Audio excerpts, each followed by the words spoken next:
ପୁଣି ଆଉ ଏକ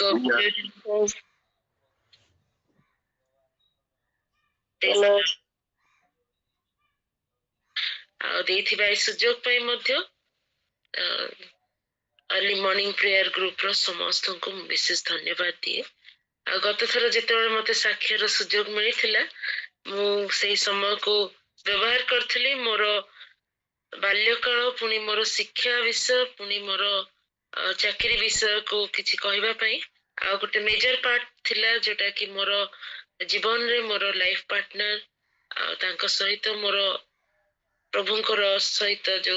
चलिबार अनुभूति ए विषयटी रही जाइथिला कारण एटा गोटे प्रमुख अंश थिला आ समयर जो रेस्ट्रिक्शन सकाश मु से दिन कहि पा नथली किंतु सेदिन विनय सर गोटे वर्ड कहिथिले जे थंडर बोल्ट पर्सनालिटी जो मोर जीवन रे जने प्रभु देले आ तांकर वाक्य तांकर सहभागिता पाई मध्य मु बहुत आशीर्वाद पाइछि प्रभुंक ठारो सेही अंशटी मु आज आपण मानक सहित बांटिया पई चाहिबी आ जेतेबेले मो जीवन रे मु गत थर कहिथिली जे गोटे उन्नति प्रभुंक सहित चलिबा रो अनुभूति सहित प्रभु मते गोटे सोपान परे सोपान गोटे उन्नति देखेले आ शेषरे मते गोटे चाकरी उत्तम चाकरी माध्यम रे प्रभु मते ब्लेसिंग्स देइथिले आ सेही समय रे कोन हुए जे जेतेबेले आमे साधारणतः युवा माने जेतेबेले प्रभुंकर आशीर्वाद द्वारा आमे बहुत किछि उन्नति देखि थाओ बेले बेले हमरो फोकस ता प्रभुंकठु हटिकी हमरो जॉब हमरो चतुर्पार्श्व थिबा हमरो कोलिग्स हमरो ग्रुप पेयर एमानंक ठारे हमरो फोकस रही जाय मो जीवन रे भी सेंते टिके बैकस्लाइड अवस्था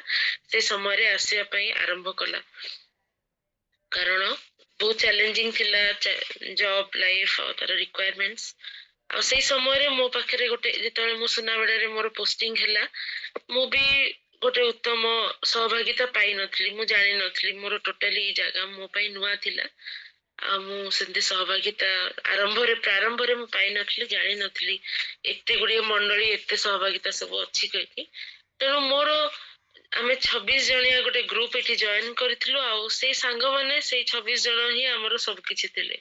सबु बेले पार्टीज सबु बेले जेतेबेले ऑफिस रो छुट्टी फुटी हुए संडे भी किबा एनी हॉलिडेज थाए सेमान समस्त कोन चलो कोरापुट जे माने नेचर्स माने गोटे रिच एरिया जेठी सुंदर प्रकृति रो सौंदर्य भरपूर भाबरे अछि हमें सेटा को एक्सप्लोर करिया पई जिबा एमती आउटिंग्स पार्टीज खाइबा पीबा ए टाइप रो सब जेते ऑफिसर्स माने सब जॉइन करिथिले सेमानकर जो टाइप रो लाइफ थिला मु भी से लाइफस्टाइल भितरे कोठी ना कोठी रही जाउथली आ मु प्रभु को किंतु मो भितर गोटे फ्रस्ट्रेशन बढ़ुथिला जे मते परमेश्वर अलगा प्रकार मो जीवन को गढिचंती मु परमेश्वर को शिक्षा पाइथिबा तांक ठारे विश्वास करथवा गोटे झियो किंतु वर्तमान जो ग्रुप रे मु काळातिपात करूची बा जो मानक संगे मु रहूची से माने 24 आवर्स से माने चाहते जे हमें कनेक्टेड थिबा हमें समस्त गोटे हैपनिंग लाइफ आज एठी काली सेठी जॉब करूथबा but we are too young हमें समस्त एंजॉय करबा से टाइप रो मेंटालिटी भितर मु भी प्रभावित हो जाउथली आ मते सेठी गोटे मो मन भितर फ्रस्ट्रेशन चलथिला आ से समय रे प्रभु मते विशेष भाबरे दया कले गोटे उत्तम मंडली सहित जड़ित हवा पई सहाय्य कले वर्तमान लाइट हाउस चर्च आपण माने जानि चंती जोटा कि सिमलीगुड़ा अंचल रे अछि पास्टर एनबी राघवलु तांको घरे तांको क्वार्टर रे प्रेयर चलथिला सुंदर वर्शिप से स्थान रे मु जिबा पई आरंभ कली आ प्रभु से स्थान रे पुनी थरे मो जीवन रो डार्क स्पॉट्स मते देखिबा पई आरंभ कले को जीवन विषय को मते छाड़ीबार आवश्यकता अछि सेटा मते देखौथिले आ सेही फेस्टा थिला जोठी कि मु मोर से विजातीय सांग मानक दल को छाड़ी की पुणी थरे प्रभुंकर निकटवर्ती हवा पई इच्छा करबी जेते पर्यंत आमे जगत सहित थाउ से फ्लो रे जाउ थाउ स्रोतर अनुकूल रे जाउ थाउ आम पई किछि भी समस्या आसेनी जेते बेले आमे से स्रोतर प्रतिकूल रे भासिया पई चेष्टा करू प्रभुंकर शक्ति रे आ से समय रे हमकु से स्रोतर विरोधाभासटा अनुभव हुए आ हमकु से समय रे लागे जे it is very tough to flow माने से स्विम करवाटा बहुत टफ फील हुए जिते आम स्रोतर प्रतिकूल रे प्रभावित होगापी आम चेष्टा करूँ निज चेष्टा आ जगत जो जागतिकता भितर था जगत केबे भी चाहबनी जे आम से बाहर की पुणी प्रभु को पाख जाऊ कहीकि नामक मात्र क्रिश्चियन थी किंतु से समय किंतु मोर विश्वास जीवन टिके दुर्बल हो जाता किंतु प्रभु अनुग्रह कले उत्तम गोटे मंडली सहित जोड़ापी आठ पुणी स्ट्रगल आरंभ है बहुत बड़ बड़ ऑफिसर्स माने आमर मेंटरशिप रे थिले जिते मुझे ग्रुप को धीरे धीरे छाड़ी मु कहली नाई मु प्रभु को लोक मान भितर आराधना उपासना पुणी fasting prayer Friday prayer Wednesday prayer एमती सब सब जिनस मत इच्छा है मु जड़ित हेबी से संघर्ष आरंभ है से माने कहीं भी चाहू नथिले जे मु तांको से ग्रुप छाड़ी की रिलीजियस एते कम एज रे कोन तमे रिलीजियन ए ऊपर तमरो चिंताधारा गलानी ए प्रकार मते टिके थट्टा मजा पुणी इमोशनल ब्लैकमेलिंग ए टाइप रो चलीथिला ए स्ट्रगल भितर प्रभु मो सहित दर्शन माध्यम रे मध्ये कथा हेले जे आम शेष जीवन रे प्रभु जीशुंकर छड़ा जो मृत्यु छाया रूप उपत्यका मध्य गमन कला बेले आम सहित प्रभु जीशु छड़ा कहीं नथिबे आ जगतर संपर्क जिते सांग साथी निज परिवार लोक माने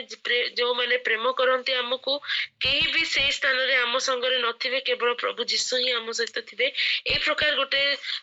आश्चर्य प्रकार गोटे दर्शन माध्यम रे प्रभु मते कथा हेले आ दृढ़ कले समस्तंकर से जो सब कमेंट्स गुड़ा को रेसिस्ट करिकी पुणी थे प्रभु को पछरे चलवाई आई समय मु बहुत एकाकी हो गली कहवाई गले माने भरपूर सांग साथी भरपूर थिले किंतु तांको छाड़ी की प्रभुंकर आह्वान क्रमे तांकर दर्शन क्रमे मु जदि आउ थे प्रभुंकर रास्ता को आसिया चाहूली मु पूरा एकाकी हो गली हठात किना समस्त को छाड़ी की विरोध रे चलिया आरंभ कली प्रभु सहित चलिया मु इच्छा कली से समय मोर एकाकी जीवन थिबा समय रे प्रभु से समय मो जीवन रे ए मोड़टे आनिले मो परिवार रे प्रस्ताव सब आसुथला मोर फ्रस्ट्रेशन भितर मु सब जिनस को नाई करथली नाई मु मैरिज विषय रे भी मु चिंता करि पारुनी मु राइट पार्टनर न हेले ए प्रकार गोटे जीवन साथी न मिलले मु भलो माने डिसीजन नेबा पई चाहूनी कहि कि मु घरे पूरा मना करूथली मैरिज पई बिल्कुल भी इच्छा करनथली आ से समय रे प्रपोजल आस्थिला मो बाबा मो फादर आ प्रभुदत्त भाई को फादर से माने दी जण सान बड़र सांग थिले और से समय से माने एकाठी देखाले सुनाबेड़ा रे ही देखाले कारण तांकर भी जॉब लागिथिला से टाइम रे मु भी जॉइन करथली एमती है कि दी जण फादर देखाले मार्केट रे कोठी आ से माने डिसाइड करले जे आम पिला मानक भितर किछि हमें आगेवा कहि सेतबेले प्रभुदत्त भाई को जीवन विषय किछि कहबा पई चाहे सी एमिति जणे व्यक्तित्व आम भितर बहुत जन थिबा जो माने कि परमेश्वर को उपस्थिति परमेश्वर को अभिषेक परमेश्वर आशीर्वाद को पाइबा पई आमे निजे जीवन में चेष्टा करछु इंक्लूडिंग मी आमे समस्त बहुत जन आमे अन्वेषण करिछु प्रभु को पछरे जीवा पई आमे चेष्टा करिछु स्ट्रगल करछु प्रभु को अनुग्रह माध्यम रे आमे धरा जाइछु किंतु से जने व्यक्तित्व जहां पछरे परमेश्वर अभिषेक परमेश्वर अन्वेषण तांको पछरे पड़िथिला माने सान बळो तांकर एमिति परिवेश थिला जे संपूर्ण भाबरे अणविश्वासी मानक मध्य से माने बढ़िथिले सान बळे एते मंडली सहभागिता पाई नथिले मंडली को जीवा पई सेमती भी सुजोग नथिला किंतु विजातीय मानक भितर रही कि तांकर कल्चर तांकर सब सेलिब्रेशन तांकर विश्वास मत अनुसार कहवा को गले प्रभुदत्त भाई पूरा सान बळु से प्रकार बढ़िथिले जते बेले से ये पढ़िया पई गले इंजीनियरिंग मध्ये पढ़िया पई गले सेठी भी पूरी रे से पढुथिले सांग साथी मानक संगे पूरी जीवा विभिन्न प्रकार से माने जो जो ट्रेडिशन कल्चर सेलिब्रेशन करुथिले से मानक सहित से प्रकार भाबरे जीवन काटिबा थिला तांकर मुख्य माने लक्ष्य से प्रकार पीयर प्रेशर रे से भी पूरा प्रभु को दूर रे थिले केबे भी प्रभु को परिचय सुधा पाई नथिले किंतु प्रभु को उपस्थिति तांको गोडौथिला आ गोटे इंसिडेंट प्रभु सकाळ मते मन पकोथिले जतबे से प्रभु को खोजु नथिले से समय गोटे ଘଟଣା ଘଟିଲା ତାଙ୍କ ଜୀବନରେ ତାଙ୍କର ଲାଇଫରେ ଯିବା ସମୟରେ ଯେତେବେଳେ ଜୁଲାଇ 2009 24 ଜୁଲାଇ 2009ରେ ଯେତେବେଳେ ସେ କୌଣସି ଗୋଟେ କାମ ପାଇଁ ବାହାରକୁ ଯାଉଥିଲେ ଆଉ ସ୍କୁଟର ଚଲେଇକି ଯିବା ସମୟରେ ତାଙ୍କୁ ଗୋଟେ ନାଗ ସାପ ଗୋଟେ କିଙ୍ଗ କୋବ୍ରା ଯୋଉଟା ଆମେ କହୁ ସବୁଠୁ ବିଷାକ୍ତ ସାପ ତାଙ୍କ ଗୋଡରେ ତାଙ୍କର ଆଘାତ କରିଥିଲା ଆଉ ସେଇ ସମୟରେ ସେ ଜାଣିପାରିଲେନି କଣ କେମିତି ଗୋଟେ ସାପ ଆସିକି ତାଙ୍କୁ ମାରିଲା ଆଉ ସେ ପୁରା ବ୍ୟସ୍ତ ଡରିକି ଘରକୁ ଯାଇକି ଘରେ ଯେତେବେଳେ କହିଲେ ସମସ୍ତଙ୍କୁ ଯେ ଏମିତି ମତେ ଗୋଟେ ସାପ ମାରି ଦେଇଛି କହିକି ସମସ୍ତେ ଆଶ୍ଚର୍ଯ୍ୟ ହେଇକି ଆରେ କଣ ହେଲା କହିକି ତାଙ୍କର ଗୋଡରେ କୋଉ ଜାଗାରେ ମାରିଲା ଖୋଜାଖୋଜି କଲା ବେଳକୁ ଆଶ୍ଚର୍ଯ୍ୟ ପ୍ରକାର ଦେଖିବା ପାଇଁ ପାଇଲେ ଯେ ଯୋଉ ଲେଦର ସୁ କି ଗୋଟେ ସୁ ପିନ୍ଧିଥିଲେ ତାର ମୋନୋଗ୍ରାମ ଯୋଉ ଗୋଟେ ଥାଏ ମେଟାଲିକ ମୋନୋଗ୍ରାମ ତା ଉପରେ ହିଁ ଠିକ ସେ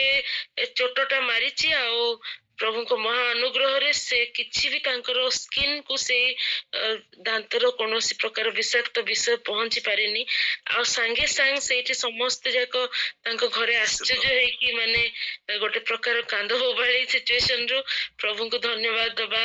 ଇଏ ହେଲା ଆଉ କାକା ଥିଲେ ତାଙ୍କର ସେଇ ଘରେ ଯିଏକି ପ୍ରଭୁଙ୍କ ପାଖକୁ ତାଙ୍କ ଜୀବନ ପରିବର୍ତ୍ତନ ହେଇକି ସେ ପ୍ରଭୁଙ୍କ ପଥରେ ଚାଲିବାକୁ ଆରମ୍ଭ କରିଥିଲେ ସେଇ କାକା ତାଙ୍କର ସିଏ ତାଙ୍କୁ ସାଙ୍ଗେ ସାଙ୍ଗେ ଘରେ ଗୋଟେ ପ୍ରାର୍ଥନା ସଭାର ଆୟୋଜନ କଲେ ଆଉ ସନ୍ଧ୍ୟା ସମୟରେ ଯେତେବେଳେ ତାଙ୍କ ପାଇଁ ପ୍ରାର୍ଥନା କରାହଉଥିଲା ଧନ୍ୟବାଦ ପ୍ରାର୍ଥନା ଆଉ ସେଇ ସମୟରେ ସେ ପବିତ୍ର ଆତ୍ମାଙ୍କର ସ୍ପର୍ଶ ପାଇଲେ ମାନେ ପ୍ରଭୁ ତତ୍ତ୍ୱ ଭାଇ ପବିତ୍ର ଆତ୍ମାଙ୍କ ସ୍ପର୍ଶ ପାଇଲେ ଯେତେବେଳେ କି ସେ ଜାଣିନଥିଲେ ଯେ ଏ ପବିତ୍ର ଆତ୍ମାଙ୍କର ସ୍ପର୍ଶ କଣ ଆଉ ସେଇଠି ପରଭାଷାରେ କଥା ହେବା କଣ ସେ ବିଷୟ ପ୍ରଭୁଙ୍କର ଅନ୍ୱେଷୀ ଏ ପ୍ରକାର ବି ନଥିଲେ କିନ୍ତୁ ପ୍ରଭୁଙ୍କର ଆତ୍ମା ତାଙ୍କୁ ଲକ୍ଷ୍ୟ ରଖିଥିଲା ତାଙ୍କ ଠାରେ ଆଉ ସେ ପ୍ରଭୁଙ୍କୁ ନ ଜାଣିକି ବେଶୀ ସୁସମାଚାର ବିଷୟରେ ମନ ପରିବର୍ତ୍ତନ ବିଷୟରେ ନ ଜାଣିବା ପରିସ୍ଥିତିରେ ସେ ପବିତ୍ର ଆତ୍ମାଙ୍କର ଦାନ ପାଇଲେ ସେଦିନ କିନ୍ତୁ ତାପରେ ମଧ୍ୟ ଯେହେତୁ ରୁଟ୍ ଧରି ନଥିଲା ଯେହେତୁ ତାଙ୍କର ବିଶ୍ୱାସ ର ଗୋଟେ ସେତେ ରୁଟ୍ ପାଇ ନଥିଲା ମାନେ ବର୍ଦ୍ଧିଷ୍ଣୁ ହେଇନଥିଲେ ସେଥିପାଇଁ ପୁଣି ଥରେ ସେ ପୁନର୍ବାର ଯଦିଓ ସେଇ ପୁରାତନ ଜୀବନକୁ ମାନେ ସେଇ ସାଙ୍ଗସାଥି ମାନଙ୍କ ସହିତ ସେଇ ବିଜାତି ମାନଙ୍କର ପୂଜା ପର୍ବଣ ସେସବୁରେ ମାତି ନଥିଲେ ମଧ୍ୟ ସେ ପୁରାତନ ଅଭ୍ୟାସରେ କିଛି ସେ ପଡି ଯାଇଥିଲେ ଆଉ ତା ପରଠୁ ତାଙ୍କର ଫୋକସ ଥିଲା ଯେ ମୁଁ କେମିତି ପାଠ ପଢିକି ଜବ୍ ଗୋଟେ ସର୍ଚ୍ଚ କରିବି ସେ ସବୁ ଥିଲା କିନ୍ତୁ ପ୍ରଭୁଙ୍କର ଅନ୍ୱେଷଣ ମଧ୍ୟ କରିନଥିଲେ କିନ୍ତୁ ତାପରେ ପରେ ଧୀରେ ଧୀରେ ଏମିତି ବିଷୟ ଆସିଲା ଆଉ ମ୍ୟାରେଜ ପାଇଁ ପ୍ରପୋଜାଲ ଆସିଲା ଚାକିରି ମଧ୍ୟ ପାଇଲେ ତାପରେ ମ୍ୟାରେଜ ପାଇଁ ପ୍ରପୋଜାଲ ଆସିଲା ମ୍ୟାରେଜ ହେଲା ଆମର ସେ ବି ସେଇ ଚର୍ଚ୍ଚରେ ଆସିକି ବିଶ୍ୱାସୀ ଭାବରେ ଯୋଗ ଦେବା ପାଇଁ ଚାହିଁଥିଲେ ଆଉ ସେଠି ଆସୁଥିଲେ କିନ୍ତୁ ତାଙ୍କର ଫୋକସ ଥିଲା ମୁଁ ଯେତିକି ମନେ ପକେଇ ପାରୁଛି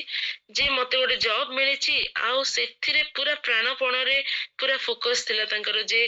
ଦିଟା ସିଫ୍ଟ କଭର କରିଦଉଥିଲେ ଯିଏ ଯେତେବେଳେ ଡାକିଲା କି ଆଜି ଆସ କାମ ଅଛି ସଣ୍ଡେ ଡ୍ୟୁଟି ଠୁ ଆରମ୍ଭ କରିକି ସବୁ ଜିନିଷ ସେ କେବଳ ତାଙ୍କର ଫୋକସ ଥିଲା କେମିତି ଜବ୍ କୁ ଆହୁରି ଏକ୍ସେଲ କରିବି ମୋର ଯୋଉ ରେକଗ୍ନିସନ ଅଛି ସେଟା ବଢିବ ଏଇ ପ୍ରକାର ତାଙ୍କ ମନୋବୃତ୍ତି ପୁରା ଥିଲା କିନ୍ତୁ ପ୍ରଭୁଙ୍କର ଉପସ୍ଥିତିକୁ ତଥାପି ସେ ଖୋଜୁ ନଥିଲେ ବା ପ୍ରଭୁଙ୍କର ପଛରେ ବା ପ୍ରଭୁଙ୍କୁ ଜାଣିବା ବିଷୟ ସେତେବେଳକୁ ନଥିଲା କିନ୍ତୁ ପ୍ରଭୁ ତାଙ୍କ ପଛରେ ଗୋଡେଇ ଗୋଡେଇ ତାଙ୍କୁ ଧରିଛନ୍ତି ଆଉ ଆମ ଭିତରେ ବିବାହ ହେଲା ସେ ଭିତରେ କିଛିଟା ହଁ ନାଇଁ ଭିତରେ ସେମିତି ବହୁତ ଦ୍ୱନ୍ଦ୍ୱ ଭିତରେ ବିବାହ କାର୍ଯ୍ୟ ହେଲା ଗୋଟେ ହିଁ ଆମ ପ୍ୟାରେଣ୍ଟସଙ୍କର ଇଚ୍ଛା ଥିଲା ଯେ ଗୋଟେ ଜାଗାରେ ଅଛନ୍ତି ଇଏ ଗୋଟେ ଖ୍ରୀଷ୍ଟିଆନ ପରିବାରରୁ ସେ ଗୋଟେ ଖ୍ରୀଷ୍ଟିଆନ ପରିବାରରୁ ତାଙ୍କ ଭିତରେ ମ୍ୟାରେଜ ବହୁତ ପ୍ରକାର ମୋର ପ୍ୟାରେଣ୍ଟସଙ୍କର ବି ହେଲ୍ଥ ଇସ୍ୟୁଜ ଥିଲା ମୋ ଫାଦରଙ୍କର ହାର୍ଟ ଆଟାକ ହେଲା ସେଇ ଟାଇମରେ ଆଉ ଆମକୁ ବି ଆଉ ଟାଇମ ବି କିଛି ମିଳିଲାନି ଯେ ଆମେ ଆମ ଜୀବନ ବିଷୟରେ କିଛି ଡେସିସନ ନବୁ ଗୋଟେ କାଇଣ୍ଡ ଅଫ ଆମ ଉପରେ ଥୋପି ଦିଆଗଲା ଦି ଜଣଙ୍କ ଜୀବନରେ ଯେ ମ୍ୟାରେଜ ବିଷୟରେ ଆଉ ତାପରେ ଯେତେବେଳେ ଆମେ ଆମ ଜୀବନରେ ଆମେ ଷ୍ଟ୍ରଗଲ କରିବା ପାଇଁ ଆରମ୍ଭ କଲୁ ସେତେବେଳେ କାରଣ ତାଙ୍କ ଫୋକସ ଥିଲା ଯେ ଜବ୍ କୁ ଫୋକସ କରିବା ଆଉ ମୋ ଭିତରେ ଗୋଟେ ଫ୍ରଷ୍ଟ୍ରେସନ ଥିଲା ଯେ ମୁଁ ପ୍ରଭୁଙ୍କ ପାଖକୁ ଆସିବା ପରେ ମତେ ମାନେ ମୁଁ ମୋର ପରିବାର ଆଉ ମୋର ସ୍ୱାମୀଙ୍କ ସହିତ କେମିତି ମୁଁ ପ୍ରଭୁରେ ବଢିବି ସେଇ ଇଚ୍ଛା ମୋର ଥିଲା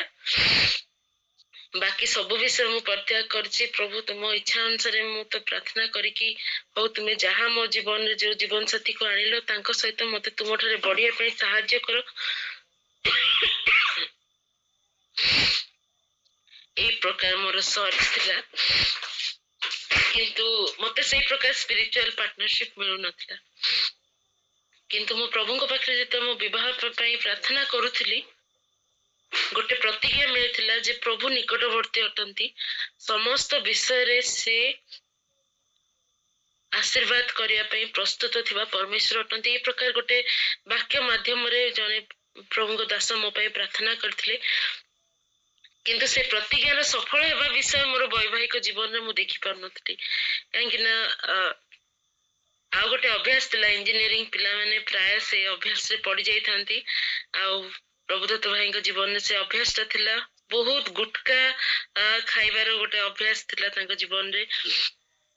କାରଣ ସେମାନେ ସାଙ୍ଗସାଥୀ ମାନେ ସବୁବେଳେ ସେମାନେ ସେଇ ପ୍ରକାର ନିଶା ସେମାନେ ସେବନ କରୁଥାନ୍ତି।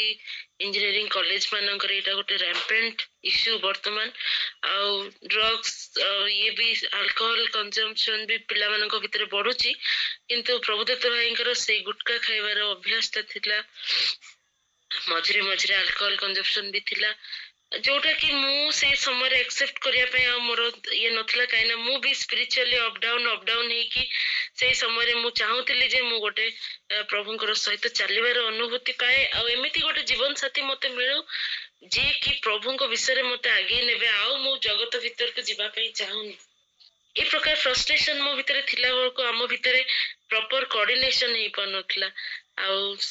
ପ୍ରଭୁ ଚଲେଇଥିଲେ, ତାଙ୍କର ସେ ଗୁଟକାର ଅଭ୍ୟାସ ବି ଥିଲା। ପାଟିରେ ବେଳେ ବେଳେ କିଛି ହ୍ୱାଇଟ ସ୍ପଟ ପରିକା ହଉଥିଲା, ସେ କହନ୍ତିନି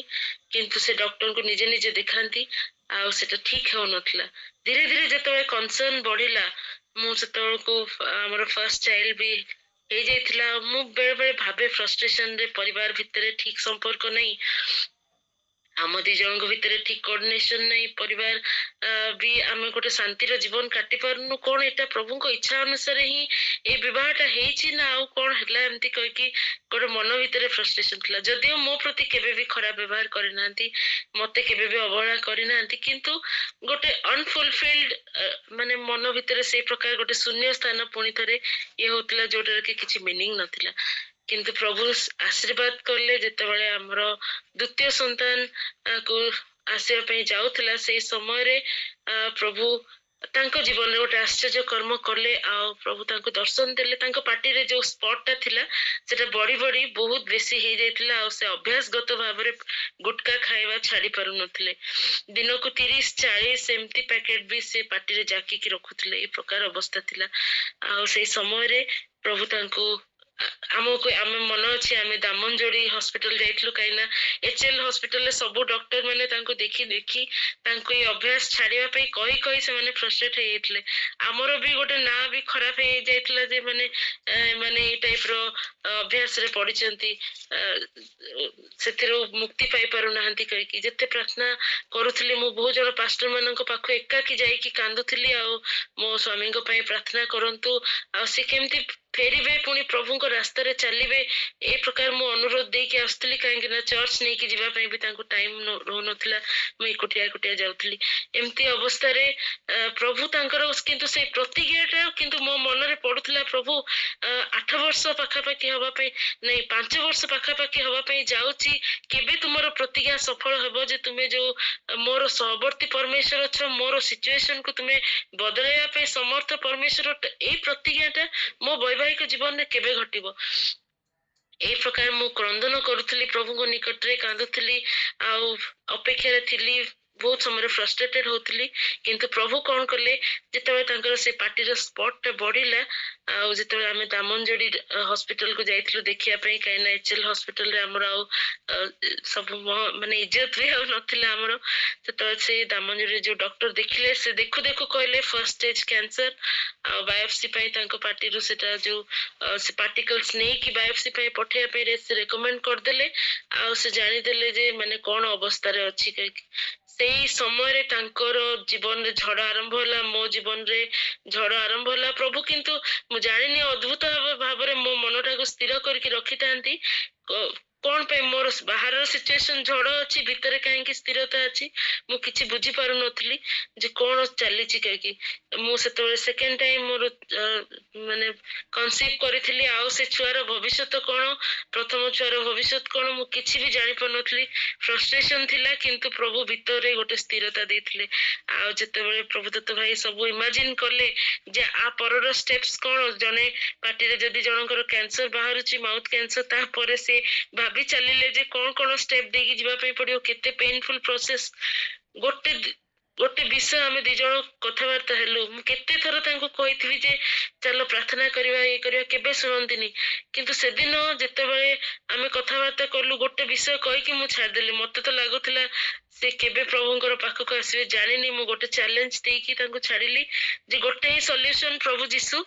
जदि तुमे तांको पाखरे आसो से बदलाई पारंती सब किछि नहले आउ किछि नुहे एतिकी तांकर से निजे सेटा रियलाइज करले प्रार्थना करले सेई राती जो दिन राति रे से विषय तांको जना पड़िला डिटेक्ट हैला सेई राति रे से प्रार्थना करले सेई राति रे से प्रभुंकर चालना पाइले एनकाउंटर पुणी थरे तांको ऊपर आसिला fresh encounter fresh anointing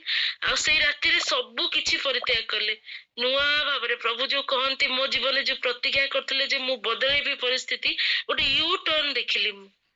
U turn जो कहंती गोटे लोक गोटे रास्ता रे जाउथो ताको पूरा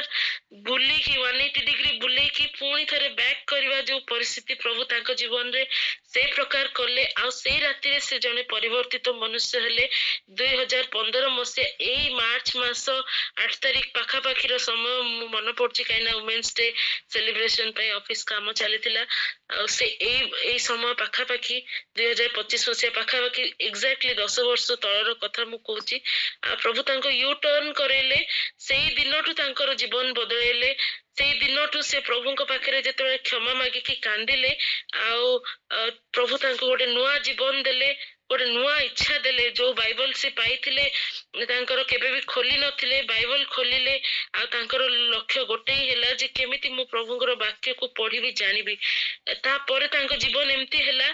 7 आवर्स 8 आवर्स छुट्टी दिन रे किछि नै कुआडे जीवानी बुली जीवानी किछि नै आगरु पूरा सोउथिले सोईकी रहउथिले तापरे कुआडे बुली जीवा ए सब चिंता धारा थिला किंतु जेतेबेले प्रभुंकर ए एनकाउंटर तांको जीवन रे सेकेंड टाइम पाई हैला तांकर गोटे ही लक्ष्य थिला घंटा घंटा धरि की बाइबल पढिबा जानिबा कोन सत्यता आ से माने तांको जीवन ता परे गोटे वर्ष पाखा पाखी बोधे से संपूर्ण बाइबल सहित से कटैचंती आ से 2015-16 मसिया मोर मन अछि तांको जीवन में संपूर्ण परिवर्तन देखली मु आ केवल तांकर गोटे लक्ष्य बाइबल पढ़ी 8 घंटा 10 घंटा से पढ़ती यूट्यूब रे सर्च करती गोटे जगार बसिकी तांको धैर्य मानिया को पड़िबो जेतिकी तांकर से गोटे 2 वर्ष भितर प्रभु तांको संपूर्ण भाबरे बाइबल रो ज्ञान देले आ सुंदर भाबरे जहा से निजे कहंती जे ओल्ड टेस्टामेंट न्यू टेस्टामेंट अछि बोली तांको सांग माने पचारले बाइबल एम्ति कोन अछि कि कहले से उत्तर देई पानथले आ से प्रभुंकर बापा मां माने प्रभु जीसुंकर जागतिक पितामाता ना छड़ा आ बाइबल विषय किछि भी जणा नथिला आ ता परे प्रभु तांको जीवन रे एम्ति अद्भुत भाबरे कार्य कले जे से बाइबल आ सी गोटे ओतप्रोत भाबरे जड़ित हबार गोटे अनुभूति पाइले 2016 31 डिसेम्बर रे आमे स्वामी स्त्री राति रे गोटे थर प्रार्थना करलु जे प्रभु आमे आम जीवन रे परिवर्तन देखिलु मो जीवन रे से प्रतिज्ञा सफल होबार मु देखिली प्रभु को बहुत धन्यवाद देली आ आम पारिवारिक जीवन रे चेंजेस आसिला he become a very loving husband very loving father जेतेबेले से जोटा तांको जीवन रे नथिला से सब नेचर प्रभु देले बाहिक जीवन रो सब रिलेशन को काटिले सब प्रकार मंद अभ्यास गोटे थरे आज भी मोर फैक्ट्री रे मोर ऑफिस रे लोक माने पचारंती जे तुम हस्बैंड केमती से अभ्यास को छाड़िले आमे एते स्ट्रगल करके आमे छाड़ी पारुनु बट गोटे थरे तुमे कहिছো जे गोटे थरे छाड़ देले हाउ इज इट पॉसिबल एटा केवल प्रभु जीसुंकर शक्ति रे तांकर कृष्य शक्ति रे ही से परित्राण से पुनरुत्थान शक्ति ही तांको जीवन रे कार्य कला से विषय को छाड़िया पई आ संपूर्ण भाव से बदली गले आ से प्रभुंकर अनुग्रह हैला ଯେତେବେଳେ 31 ଡିସେମ୍ବରରେ ପ୍ରଭୁଙ୍କ ପାଖରେ ଗୋଟେ ପ୍ରାର୍ଥନା କଲୁ, ପ୍ରଭୁ ଆଜି ଆମେ 2 ଜଣ ଗୋଟେ ପାଦ ତୁମ ଆଡେ ଆଗଉଛୁ, ଗୋଟେ ଷ୍ଟେପ ପ୍ରଭୁ ଆମେ ତୁମ ଆଡେ ନଉଛୁ। ଆଉ ଯେମିତି ଅପବ୍ୟୟ ପୁତ୍ରର ବାପା ଦୌଡ଼ି ଆସିକି ତାକୁ କୁଣ୍ଢେଇଲେ, ସେମିତି ତୁମେ ଆସିକି ବାକି ବିଷୟ ତୁମେ ଆମ ଜୀବନରେ କର ପିତା। ଆମେ ଗୋଟେ ପାଦ 2 ଜଣ ମିଶିକି ଆଗଉଛୁ, ଆଉ ତୁମେ ଆସିକି ଆମକୁ ଆଲିଙ୍ଗନ କର, ଆମକୁ ତୁମ ରାଜ୍ୟ ପାଇଁ ତୁମେ ବ୍ୟବହାର କର ପ୍ରଭୁ। ସେଇ ଦିନ ସେଇ ରାତିରେ ହିଁ ପରିବର୍ତ୍ତନ ଆଣିଲେ। 2017 ମସିହାରୁ ରାସ୍ତା ଖୋଲିଲା ପ୍ରଭୁଦତ୍ତ ଭାଇଙ୍କ ପାଇଁ, ମୋ ପାଇଁ ବି। ଆମେ ପ୍ରଭୁଙ୍କ ପାଇଁ ବ୍ୟବହାର ହବାକୁ ଆରମ୍ଭ କଲୁ, ବାଇବଲ ବିଷୟରେ ଶିକ୍ଷା କଲୁ, ସୁଯୋଗ ପାଇଲୁ, ବିଭିନ୍ନ ବିଷୟ ମାଧ୍ୟମରେ, ବିଭିନ୍ନ ପ୍ଲାଟଫର୍ମ ମାଧ୍ୟମରେ ପ୍ରଭୁ ଆମମାନଙ୍କୁ ବହୁତ ସୁଯୋଗ ଦେଲେ ତାଙ୍କ ପାଇଁ ବ୍ୟବହୃତ ହେବା ପାଇଁ। ମୋଠୁ ଅଧିକ ପ୍ରଭୁଦତ୍ତ ଭାଇଙ୍କୁ ଆହୁରି ଅଧିକ ବ୍ୟବହାର କଲେ, ଯେହେତୁ ସେ ବହୁତ ସମୟ ଦିଅନ୍ତି। ମୋର ଜାଗତିକ କାର୍ଯ୍ୟକ୍ରମ ଘରର ଦାୟିତ୍ୱ ପାଇଁ ମୁଁ କରିପାରେନି, କିନ୍ତୁ ସିଏ ପ୍ରଭୁଙ୍କ ପାଇଁ ବହୁତ ସମୟ ଦିଅନ୍ତି ଡେଡିକେଟେଡଲି। ସେଥିପାଇଁ ପ୍ରଭୁ ତାଙ୍କୁ ବହୁତ ସୁଯୋଗ ଦେଲେ। କୋଭିଡ ର ପିରିୟଡ ଏମିତି ଥିଲା ଯେ ପ୍ରତିଦିନ ଘରେ 2-2ଟା ଜୁମ୍ ମିଟିଂ ଚାଲିଥିବ, ସେ ବାକ୍ୟ ପଢୁଥିବେ, ଦଉଥିବେ। ତାଙ୍କ ଜୀବନ ହିଁ ସେତିକିରେ ଲିମିଟେଡ ହେଇଗଲା। ପରିବାର, ପରମେଶ୍ୱର, ବାକ୍ୟ ଆଉ ପ୍ରଭୁଙ୍କର ବାକ୍ୟ ସେୟାର କରିବା, ସାକ୍ଷୀ ହେବା, ଯେତେ ଦୂରକୁ ଯିବା ପାଇଁ ପଡୁ ସେ ଆଖି ବୁଜା ହଁ କରନ୍ତି ଆଉ ପହଞ୍ଚି ଯାଆନ୍ତି ସେଇଠି। ଆଉ ଧୀରେ ଧୀରେ ମୁଁ ଦେଖୁଛି ବର୍ତ୍ତମାନ ତାଙ୍କର ପ୍ରଭୁଙ୍କ ସହିତ ଚାଲିବାର ଅନୁଭୂତି, ସେ ଅଭିଷେକ ପ୍ରଭୁ ବଢେଇ ବଢେଇ ଚାଲିଛନ୍ତି। ତ ସେ ଜଣେ ପର୍ସନାଲିଟି ଯାହାଙ୍କ ପଛରେ ପ୍ରଭୁଙ୍କର ଅଭିଷେକ ଗୋଡେଇ ଗୋଡେଇ ତାଙ୍କୁ ଧରିଛି, ଆଉ ଏଇ ପ୍ରକାର ଭାବରେ ଆମ ଜୀବନ 2 ଜଣଙ୍କ ଜୀବନରେ କାର୍ଯ୍ୟକାରୀ ହେଇଛି। ମୁଁ ବିଶ୍ୱାସ କରେ ତାଙ୍କର ବାପା ମା ଉଭୟ ସେପରି ପ୍ରଭୁଙ୍କର ସହିତ ଲାଗି ରହିବାର ସୁଯୋଗ ପାଇନଥିଲେ ତାଙ୍କର ପ୍ରଥମ ଜୀବନରେ, କିନ୍ତୁ ପ୍ରଭୁଦତ୍ତ ଭାଇଙ୍କ ଜୀବନରେ ପରିବର୍ତ୍ତନ ହବା ମାଧ୍ୟମରେ ତାଙ୍କ ମା ମଧ୍ୟ ସେ ପରିତ୍ରାଣ ପ୍ରାପ୍ତ ହେଲେ। ତାପରେ ସେ ପରମେଶ୍ୱରଙ୍କର ନିକଟରେ ସଂଗୃହୀତ ହେଲେ। ତାଙ୍କର ଶରୀର ବହୁତ ଅସୁସ୍ଥ ଥିଲା, ପ୍ରଭୁ ସାହାଯ୍ୟ କଲେ, ତାଙ୍କୁ ଗୋଟେ ନୂଆ ଜୀବନ ଦେଲେ। ହାର୍ଟ ଆଟାକ ହେଇକି ବି ପ୍ରଭୁ 10 ମାସର ସମୟ ଦେଲେ, ଆଉ ସେ 10 ମାସ ଭିତରେ ସବୁଠୁ ବଡ ଆଚିଭମେଣ୍ଟ ତାଙ୍କର ଆତ୍ମା ରକ୍ଷା ପାଇଲା। ତାପରେ ସେ ପ୍ରଭୁଙ୍କ ନିକଟରେ ସଂଗୃହୀତ, ବ୍ୟକ୍ତିଗତ ଭାବରେ ପରିତ୍ରାଣର ଅନୁଭୂତି ପାଇକି ସେମାନେ ପରିବାରକୁ ପ୍ରତିପୋଷଣ କରିବା ପାଇଁ ପରିଶ୍ରମ କରନ୍ତି। ଆଉ ଯେତେ ରବିବାର, ଯେତେ ଛୁଟି ଦିନ ଯାହା ମିଳେ, ସେ ଆମକୁ ଆତ୍ମିକ ଆହାର ଯୋଗାଇବା ପାଇଁ ପରମେଶ୍ୱରଙ୍କ ନିକଟରେ ସେ ଚେଷ୍ଟା କରନ୍ତି। ଏଇ ପ୍ରକାର ଗୋଟେ ସେ ହଜବେଣ୍ଡ, ଏଇ ପ୍ରକାର ଗୋଟେ ପିତା ସେ, ଯେ କି ପରିବାରର ଶାରୀରିକ ଭାରକୁ ନେବା ସହିତ ଆତ୍ମିକ ଜୀବନର ପ୍ରତିପୋଷଣ ମଧ୍ୟ ସେ ଭାର ନେଇଛନ୍ତି। ଆଉ ପ୍ରଭୁ 10 ବର୍ଷ ହେଲା ଆମ ଜୀବନରେ ବିଶ୍ୱସ୍ତ, ଆଶ୍ଚର୍ଯ୍ୟ, ନ୍ୟାୟବାନ, ଆମ ଜୀବନରେ ଗୋଟେ ଅଦ୍ଭୁତ ପରମେଶ୍ୱର ହେଇକି ଆମକୁ ଆଗକୁ କଢେଇ ନେଇଛନ୍ତି। ଯେହେତୁ ଆଜି ରବିବାର, ସେଥିପାଇଁ ମୁଁ ଟିକେ ଅଧିକ ସମୟ ନେଲି। ଆଉ ବହୁତ ବହୁତ ଧନ୍ୟବାଦ ଆମକୁ ସୁଯୋଗ ଦେଇଥିବାରୁ। ଆହୁରି ବହୁତ କିଛି ବିଷୟ ଅଛି, କିନ୍ତୁ ଡିଟେଲରେ ମୁଁ ଯାଇନି। ଆଉ ଏଇଟା ହିଁ ଆମ ଜୀବନର 2 ଜଣଙ୍କ ଜୀବନର ସାକ୍ଷ୍ୟ। ପରମେଶ୍ୱରଙ୍କର ଗୌରବ ହଉ। ଆଉ ବିଶେଷରେ ଆମ ପାଇଁ ପ୍ରାର୍ଥନା କରୁଥିବେ। ଯେବେ ବି ଆମେ ଦେଖୁ, ଯେବେ ବି ଆମେ ଅନ୍ୟମାନଙ୍କର ପରିତ୍ରାଣର କାରଣ ହଉ ବା ପ୍ରଭୁଙ୍କ ନିମନ୍ତେ ଗୋଟେ ବ୍ୟବହୃତ ହଉ, ସିଏ ହୁଅନ୍ତୁ ବା ମୁଁ ହୁଏ, ଆମକୁ ସ୍ପିରିଚୁଆଲ ଆଟାକ୍ସ ଆମ ପରିବାରରେ ଆସେ। ଆମ ଭିତରେ ମନମାଳିନ୍ୟ ସୃଷ୍ଟି କରିବା ପାଇଁ ଚେଷ୍ଟା କରିପାରେ, ବା ଆମର ଶାରୀରିକ ଭାବରେ, ବା ଆମେ ଯୋଉ ଜାଗାରେ ଆମେ 2 ଜଣ ଚାକିରି କରୁଛୁ, ଗୋଟେ ବିଷାକ୍ତ ପରିବେଶ ସୃଷ୍ଟି କରିବାରେ ଶୈତାନର ବହୁତ ଚେଷ୍ଟା ରହେ, ଯେତେବେଳେ ବି ଆମେ ଅନ୍ୟମାନଙ୍କ ପାଇଁ କୌଣସି ନା କୌଣସି ଭାବରେ ଆଶୀର୍ବାଦର କାରଣ ହଉ। ତେଣୁ ଆମ ପାଇଁ ବିଶେଷ, ଯେତେ ଜଣଙ୍କୁ ବି ଯଦି ଆଜି ବାକ୍ୟ ସାକ୍ଷ୍ୟ କଥା ହେଇଛି, ତେବେ ନିଶ୍ଚିନ୍ତ ଭାବରେ ଆମକୁ ବ୍ୟକ୍ତିଗତ ପ୍ରାର୍ଥନାରେ ସ୍ମରଣ କରନ୍ତୁ ବୋଲି ନିବେଦନ କରି ମୋର ସାକ୍ଷ୍ୟ ଏତିକିରେ ଶେଷ କରୁଛି। ଧନ୍ୟବାଦ। ପ୍ରେଜ୍ ଦ ଲର୍ଡ।